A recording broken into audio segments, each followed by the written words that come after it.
À l'IREPS, on fait de la promotion de la santé. Et un des caps de la promotion de la santé, c'est la réduction des inégalités sociales de santé. Alors, qu'est-ce que c'est que les inégalités sociales? C'est qu'on n'est pas tous égaux devant la santé. En fonction de la génétique, en fonction de l'environnement dans lequel je vis, en fonction de mon éducation. Est-ce que j'ai des infrastructures dans ma ville? Est-ce que j'ai accès à un médecin? C'est un ensemble d'éléments qui font qu'on n'est pas tous égaux. Et une des missions principales du pôle population spécifique qui organise cette journée aujourd'hui, c'est justement de réduire les inégalités de santé, c'est-à-dire essayer de donner plus à ceux qui ont moins. Je participais à la COTEC depuis 3 ans et demi. Je suis très fière du résultat et je souhaiterais qu'un jour la prévention santé pour les personnes sourdes et malentendantes soit toujours sous-titrée et avec un ajout de la langue des signes, un interprète qui est assez grande à côté du message en langue des signes pour que ça soit accessible pour tous les sourds et malentendants. Je me suis impliquée dans ce groupe parce que la cause des personnes en situation de handicap, c'est ma vie. J'ai été obligée de quitter la Guadeloupe à l'âge de 13 ans parce qu'il n'y avait rien sur place en Guadeloupe pour m'aider à continuer mes études. Et je me suis dit que je reviendrai en Guadeloupe pour me battre avec et pour les personnes déficientes visuelles à avoir un meilleur confort et une meilleure vie sur leur île. Je la vis bien parce que je l'ai acceptée, mais malheureusement, quand je rencontre des personnes qui ne connaissent pas le handicap, là de suite je me sens rejetée et mise de côté.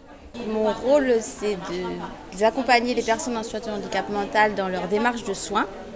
Les difficultés qu'on rencontre au quotidien, c'est vraiment l'accessibilité dans certains établissements de santé, pour qui il faudrait en fait aider dans les démarches, adapter les soins. Et pour ça, il faudrait que les professionnels de santé soient un peu plus formés et informés sur les spécificités du handicap mental et même pour certains avec des troubles autistiques. Je vais répondre à la question comment accueillir les personnes en situation de handicap. Donc j'aimerais dire comme on aimerait nous être accueillis, c'est-à-dire avec beaucoup d'écoute, avec beaucoup de bienveillance, beaucoup d'empathie parce que ce sont des personnes qui ont déjà des problématiques, souvent des problématiques aussi qui ne se voient pas. Donc c'est important en fait d'être à l'écoute de leurs besoins, de faire attention en fait aux petits détails, d'être des professionnels de santé qui voient, qui observent, qui regardent en fait chaque petit détail et qui font de leur maximum pour que ces personnes se sentent bien. Le handicap, c'est vraiment un mot, comme disait une intervenante tout à l'heure là, c'est vraiment qu'un mot et nous sommes tous des êtres humains, nous sommes tous des personnes à part entière. Voilà. Ce que je peux dire par rapport à la sensibilisation, bien sûr, il y a élever les consciences, il y a faire diminuer les discriminations, etc. Ça on sait, on l'entend depuis un moment. Moi, l'intérêt, en tout cas, d'une vraie sensibilisation, c'est de faire qu'un jour on n'en parle plus et que ça fasse partie de nous. Pour moi, voilà, c'est un travail qui continue, bien entendu, qui évolue aussi. La sensibilisation a commencé avec tout petit, avec des petits moyens. Là, il y a vraiment les moyens qui commencent à se développer. La population commence à se sentir concernée. Mais c'est surtout la sensibilisation, on pourra dire qu'elle est efficace quand chacun reconnaîtra une situation peut-être vécue en contact avec des personnes en situation de handicap ou inversement des personnes en situation de handicap avec des personnes de leur entourage. Et donc on pourra se dire effectivement que la sensibilisation a fonctionné parce que ça fait partie du quotidien. Voilà. L'intérêt pour nous, c'était de mettre en place un groupe de travail avec les professionnels, les bénévoles et les personnes en situation de handicap pour sélectionner nos outils d'intervention dans notre pédagothèque, parce qu'on en a beaucoup, mais qu'ils soient adaptés à la personne en situation de handicap. Et surtout, on voulait vérifier le fait que ça soit dans la démarche promotion de la santé, donc grâce à une grille d'analyse d'outils. Donc pendant 3 ans, on a analysé des outils, on a discuté, échangé, ce qui était très très important. Et ça nous a permis, par la suite, parce qu'il y a eu beaucoup d'attentes qui ont émergé, de créer cette malle Handi Santé, donc ce concept qui est de rassembler un ensemble d'outils tel qu'un classeur pédagogique qui va recenser les 11 outils que l'on a analysés et qui sont favorables pour mettre en place des actions en éducation, promotion de la santé auprès des personnes en situation de handicap. Et a émergé un outil, on a réadapté un outil sur les compétences psychosociales, mais cette fois-ci pour les adultes en situation de handicap, parce qu'on avait trop d'outils infantilisants que pour les enfants. Donc voilà, notre deuxième outil qui compose la MAL Handisanté, c'est cette création de le trésor des émotions, qui est vraiment destiné aux adultes. Et puis le troisième, c'est le guide de sensibilisation Lit en âge, 10 voix pour parler du handicap.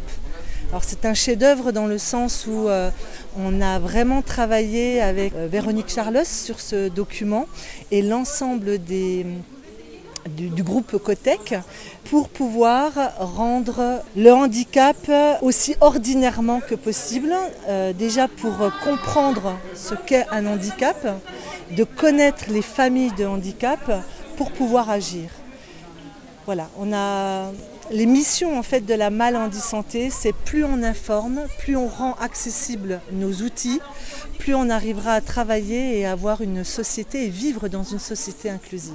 La MAL Handisanté donc, est un outil éducatif et pédagogique qui est constitué de plusieurs outils, comme je viens de le dire. Par exemple, la valise des émotions qui a pour objectif, qui concerne en fait les adultes et qui a pour objectif de travailler avec les adultes comme par exemple ceux atteints d'autisme qui ont des difficultés à exprimer leurs émotions. Et donc c'est un outil d'accompagnement qui permet d'apprendre à ces personnes en situation de handicap à permettre d'exprimer, extérioriser leurs émotions. Elle est également constituée, et j'en ai été du guide de sensibilisation aux personnes en situation de handicap, dont je suis le référent. Et durant donc, ces différentes années de travail, j'ai animé le groupe de travail 2, dont l'objectif était de concevoir ce guide. À la demande de Lydie, du groupe Cotec, qui ont élaboré les personas.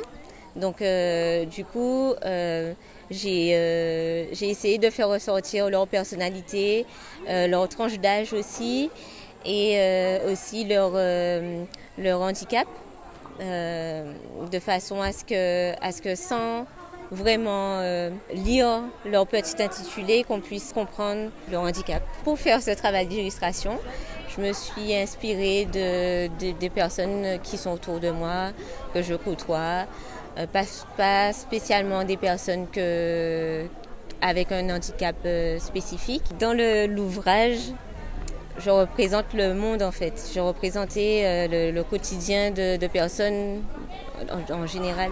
Ce qui m'a plu dans ce projet, c'est l'échange, le fait que j'ai pu apprendre énormément de choses sur les diverses personnes qui participaient à l'élaboration du projet. Et aussi parce que je me suis sentie vraiment concernée, parce que je suis aussi dyslexique, et du coup le fait de pouvoir travailler avec d'autres personnes qui avaient d'autres handicaps, voilà, ça m'a permis de mieux comprendre les autres et moi aussi. Aujourd'hui, on porte une attention particulière sur les personnes en situation de handicap. Et l'idée, c'était effectivement d'adapter des outils pour les personnes en situation de handicap. Donc des outils qui leur permettra de prendre soin de leur santé, de faire de l'éducation pour la santé, adaptée à ces personnes qui sont en situation de handicap.